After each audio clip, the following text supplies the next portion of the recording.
Hello, hello, hello. You are tuning into another episode of the Wunderkind Show. Today's topic, Ravens media. Uno reverse card? Backtracking at its finest. Yo, so here's the thing. Everybody understands my position when it's come to Baltimore with its players, with the way that they've done certain things, their drafting methods, their play calling. I've been pretty much consistent the entire time. Not even pretty much. I've been absolutely a straight line. And I've been lambasted for it. Now, a lot of you on this platform here follow me on Twitter. And you've seen me in spaces. You've seen the way that I talk, how I carry a conversation, and you've heard the way a lot of Raven fans and Raven media come at me directly. Boy, being right tastes good. So today, Sarah Ellison came out with the whole piece about we were all very surprised about how the Ravens are pretty much letting down Lamar. And you wouldn't expect a piece like that coming from Sarah Ellison. You just wouldn't. All right? But she wasn't intolerant to other viewpoints, right? If anybody's dealt with her, they'd be like, okay, we know where she is, but she's not intolerant to other people, right? She's not like, oh, I'm better, smarter, faster, stronger than you. Like that mindset. So you could deal with her. You could tolerate her, right? Because you're like, okay, I get where you're coming from, but I just disagree with you. Now you have other people who are the Super Saiyans, the Kryptonians of Raven protection, and I'm gonna name one. I usually don't name names, but one of their names is Quadri, and Quadri Ishmael, and he has been on the record coming at fans, saying that, you know, he was right about the tight ends. They didn't need anything after Bateman. That's just extra and cream fluff. Lamar has to be better. Lamar has to do more. Lamar has to take more command. Lamar got offered generational wealth. He turned it down. Yeah. Those are his words. In a recorded Twitter space. You can always look it back up. I believe it was with Sarah Ellison, Ing Raven. Shout out to Ing Raven. You know, that's my guy.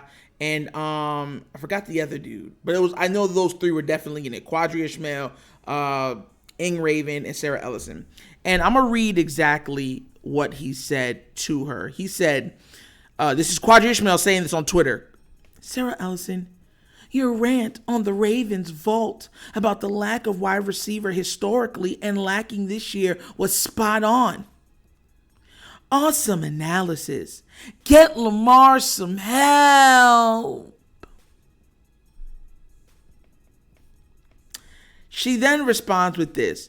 Mother of pearl! I wish I was wrong, Q, but it's been going on for years. So it took y'all years to find that out? No.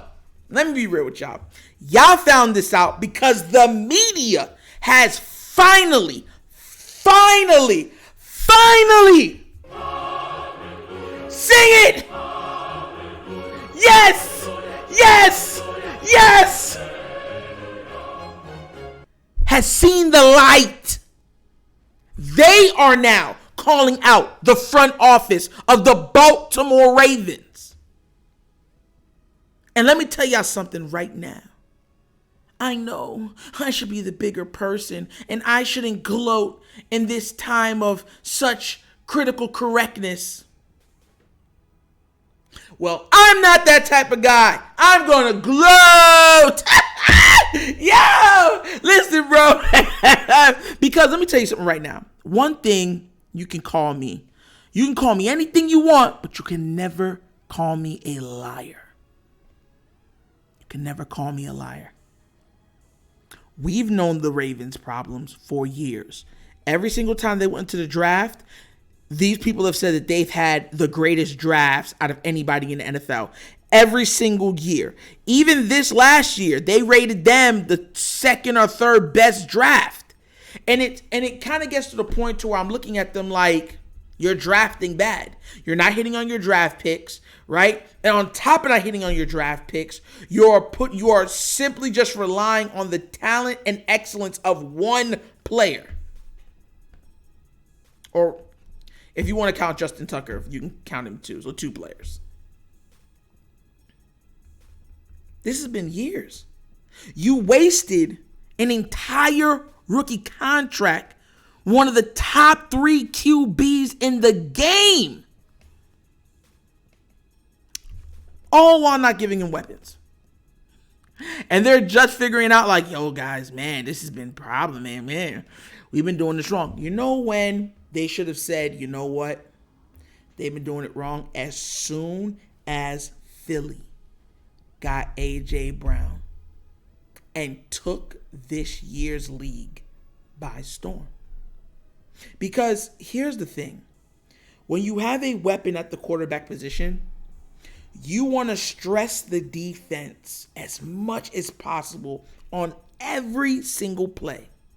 Because even if you call the right defense at the right time and everyone are in the right moment, you could still be wrong with a weapon at the QB position because they can make magic happen on the drop of a dime. And Dave said when certain players might have, 6, 7, maybe 8 highlights for a year, they're asking Lamar to churn out that stuff 6, 7, 8 times a game. A game. So look, let me stop being, childish on this, right? I'm happy they came around. But y'all are super late to the party. Extremely late to the party. The person's already jumped out of the cake. And people already ate some of the cake. Hey! You know what time this is for Baltimore in a whole? Baltimore Raven fans? This is supposed to be a time, right now. First time probably since Ray Lewis and them. This should be a time of solidarity.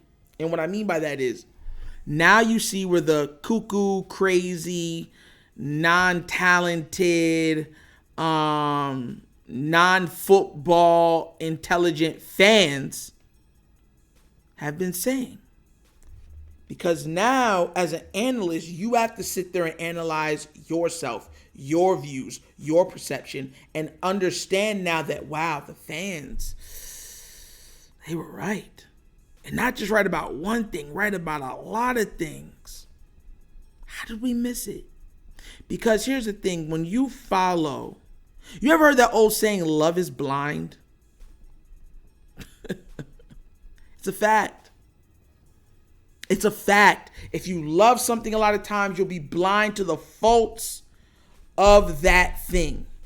How many of you have bought cars? You, as guys, I know I'm going to touch to the women, but how many of you have bought cars? Your first car, you're like, that's my baby. Oil leaking out. Oh, I'll fix you, girl.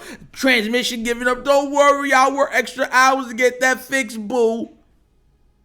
All guys name their first car. That's their baby. And no matter how bad that first car is, you love it. You cherish it. It holds a special place in your heart. No guy forgets their first vehicle. None. And women, you might be the same, but I'm only speaking from a guy's perspective. So, so I'm not going to try to say, oh, yeah, women feel this way too. No, I'm not going to do that. I'm going to set myself up for that failure. But when you love something, you're blind to all its faults. And a lot of these media people, the Ravens front office have been good to them, their families. They've sat and went to shows and been in the box office seats and everything else. Free this, free that, merchandise this, merchandise that. Interviews. So you never really want to go after somebody that's doing all that stuff for you. But now you got to. Because here's the thing. It's not too late for the Ravens. This is what I mean why we have to be in solidarity as a fan base right now. I don't care if you're a Ravens media analyst. I don't care if you're part of Purple Patrol. I don't care if you're part of the Rebel Ravens. I don't care if you're just a normal fan. As long as you root for the Ravens, we have to be consistent as a fan base now. Because time's up. Time is up. We have to hold their feet to the fire so they don't throw away a generational talent, thinking that they can go to the draft and get another one, or thinking that there's another generational talent at the QB position on this team. We got to stand together to make sure that that doesn't happen. Because let me tell you something right now. If they're hearing it, they'll say, "Oh, they don't care," but the players hear it. And when you start to lose games and you're getting lambasted in the media, especially with the way how our phones are connected to our eyes now, it's a nonstop 24/7 pity party. Because all you're going to hear is the Baltimore Ravens could do more. The Baltimore Ravens front office failed Lamar. And that will make other players choose sides. You don't want players choosing sides in a locker room. T.O. should have taught y'all that. T.O. should have taught all y'all that. Because half the players always agreed with T.O. and then the other half would agree with the coaches. This is a time of solidarity. I'm telling y'all, we have to come together as one unit and say enough is enough. Yeah. Because we don't have no more time. Like, this guy's on his 5th year. We haven't given him the weapons. You know he's unhappy. You can see it. The way how Lamar has carried himself this year is how no other year he's carried himself. He's carried himself with a chip. Like, I don't really want to deal with people, but I'm dealing with people because it's part of my job. But I'm doing my job, but I'm not happy doing my job. And even though, I'm here and I'm doing the job, I'm not going to be my normal self because I'm uncomfortable. Find out how to make him comfortable. Because if you have Lamar, you have a chance. Bateman is a good piece. He's not enough. Mark Andrews is a good piece. He's not enough. You need another guy that could just make stuff happen one-on-one. And I'm telling y'all, if they get that piece, the NFL won't know what to do. I want y'all to understand something. With just Bateman and Duve, we were second highest scoring team, first at one point in the entire league. Before all the injuries started derailing us.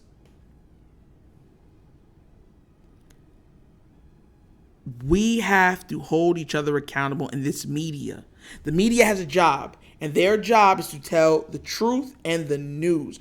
A lot of times media likes to create their own narratives to try to shape people to what they think they should be thinking of and to be in agreement with them. No.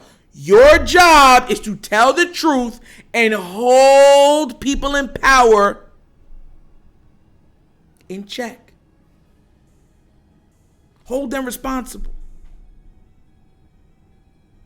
That's the only way for us to get anything done. And if we're looking to a brighter future as Baltimore Ravens fans, that's the only way it's going to work. Because let me tell you something right now. If y'all thought it was dark days with bad QBs in the past, if Lamar Jackson leaves, I promise you, you haven't seen darkness that you could feel and touch yet. And that will descend and set upon Baltimore.